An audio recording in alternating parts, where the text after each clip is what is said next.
राजधानी दिल्ली में ब्लास्ट के बाद पूरे देश में आक्रोश है। अभी तक मौतों का आंकड़ा 12 है और 20 से ज्यादा लोग घायल बताए जा रहे हैं, जो जिंदगी और मौत के बीच जूझ रहे हैं। वहीं इस ब्लास्ट की जांच के दौरान एक नाम जो सबसे ज्यादा चर्चाओं में है वो है डॉक्टर शाहीन का, जिसको लेकर लगातार बड़े बड़े खुलासे हो रहे हैं। डॉक्टर शाहीन जो कि कानपुर मेडिकल कॉलेज की प्रोफेसर भी रह चुकी हैं। फिलहाल डॉक्टर शाहीन को अरेस्ट कर लिया गया है। वहीं उनकी कार से असॉल्ट राइफल और भारी मात्रा में कारतूस भी बरामद हुए थे। जानकारी यहां मिली कि उनके पति डॉक्टर जफर हयात, जो कि इस समय केपीएम हॉस्पिटल में नेत्र विभाग के डॉक्टर हैं। वहीं ज्यादा जानकारी के लिए न्यूज पर संवाददाता आलोक शर्मा डॉक्टर जफर हयात और विभागाध्यक्ष डॉक्टर वीरेंद्र कुशवाहा से उन्होंने खास बातचीत की। क्या कुछ बोले वो भी आपको सुनाते हैं। न्यूज प्लस की टीम आकर पहुंची है गणेश शंकर विद्यार्थी मेडिकल कॉलेज के उस प्रांगण में, जिस प्रांगण में जो यहाँ शाहीन थी, जिसका नाम आया हुआ है दिल्ली ब्लास्ट में, वो इसी प्रांगण में उसने अपना टाइम बिताया है और इसी प्रांगण के विभाग फार्माकोलॉजी में उसने पढ़ाया है उन बच्चों को। और लेकिन जब बात करी गई उसके पति से, डॉक्टर जफर से, तो उन्होंने जो बताया और जो बताया मेडिकल जो उनका एचओडी थे उस समय डॉक्टर कुशवाहा, उन दोनों के हिसाब से वो एक सामान्य महिला जो कि संकुचित विचारों की भी समझ में कभी कभी आई, कभी वो एक अच्छी माँ थी और कभी एक अच्छी प्रोफेसर। दिल्ली धमाकों से पूरा देश हिल गया था और उसके बाद एक शाहीन नाम की महिला जो IATS के हत्थे चढ़ी और उसकी जानकारी जब मिली तो उसके तार जुड़े कानपुर मेडिकल कॉलेज से।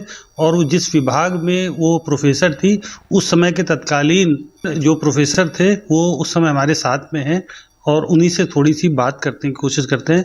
वीरेंद्र जी, अपना जो जिस समय वो थी शाहीन यहाँ पर आपके मेडिकल कॉलेज में एज ए प्रोफेसर, उसका क्या व्यवहार था, क्या बिहेवियर था? कुछ आपने अनइवन पाया क्या उसमें? नहीं, नॉर्मल बिहेवियर था, ऐसा कुछ। तो क्या आपको कभी ऐसा लगा कि ठीक थी?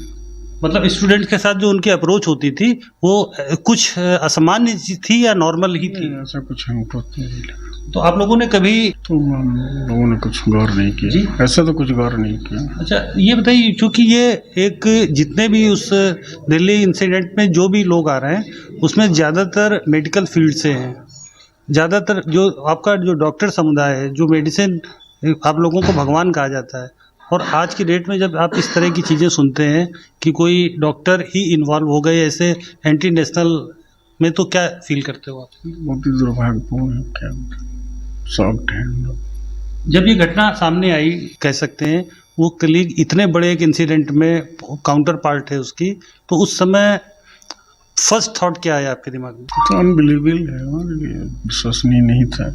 कैसा क्या कर सकते। 11 तारीख को एक ब्लास्ट होता है दिल्ली में और दिल्ली दहल जाती है। उसके बाद से जो घटनाक्रम होता है, घटनाक्रम में नई नई चीज़ें आती हैं और उसी में नाम आया है शाहीन नाम की महिला का।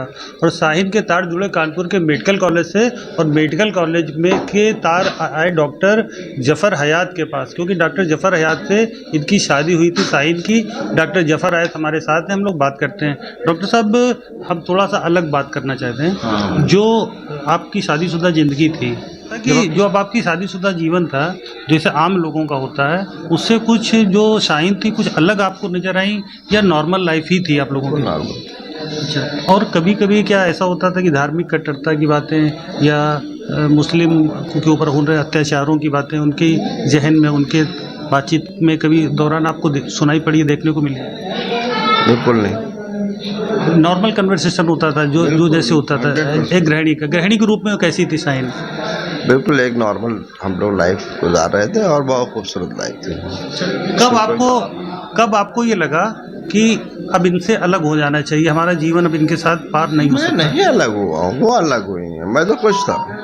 मेरे दो बच्चे थे, पढ़ रहे थे, हम दोनों कमा रहे थे, अच्छी लाइफ गुजार रहे थे, बेहतरीन जगह रह रहे थे, कोई प्रॉब्लम ही नहीं थी किसी तरह की। एक लेविश लाइफ आप लोग जी रहे थे, फिर उसके बाद लाइफ में इस तरह का ड्रामेटिक चेंज की पत्नी अलग हो रही पति से, क्या कारण आप समझते हैं? अगर उन्होंने कुछ नहीं बताया फिर भी आपकी मनोदशा क्या कहती, क्या कारण? बारे में मैं कुछ भी कमेंट कर नहीं सकता हूँ, उनके दिल में क्या था वो चीज़ मेरे सामने नहीं है। अच्छा, बस मैंने बताया ना आपको, सारे लोगों को बताया कि एक बार उन्होंने ये कहा था कि ऑस्ट्रेलिया यूरोप से बहुत सारी वैकेंसीज हैं, वहाँ पे चल सकते हैं, अब लोग अगर चाहो तो चला जाए, रहा जाए, वहाँ पे अच्छा लगे, अच्छा रहेगा, बच्चों की लाइफ अच्छी रहेगी, सब कुछ ज़्यादा सही ठीक रहेगा। मैंने कोई इस पर बहुत ज़्यादा रिएक्शन नहीं किया। मैंने बोला कि यार यहाँ सारे हमारे रिलेशन है, हम क्या जा रहे, क्या मतलब है, यहाँ कोई कमी हो तो बताओ। कोई कमी तो थी नहीं, पैसे वैसे की हर चीज़ की कोई दिक्कत नहीं थी किसी तरह की। आप लोग L29 से इस समय वो ATS के पूछताछ के उसमें हैं। तो इसमें हम क्या मैसेज दे सकते हैं? एक आतंकवादी को तो हम मैसेज कुछ भी नहीं दे सकते हैं ना। हम तो एक आतंकवादियों से तो हमारा कोई रिलेशन कभी रहा नहीं है, और ना ही उनकी जिंदगी के बारे में जानते हैं कुछ, ना के बराबर।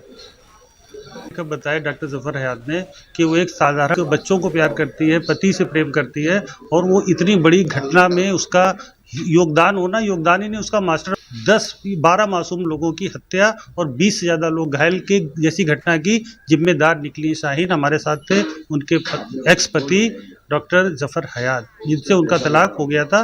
कैमरामैन अमित के साथ आलोक शर्मा, न्यूज़ प्लस कानपुर।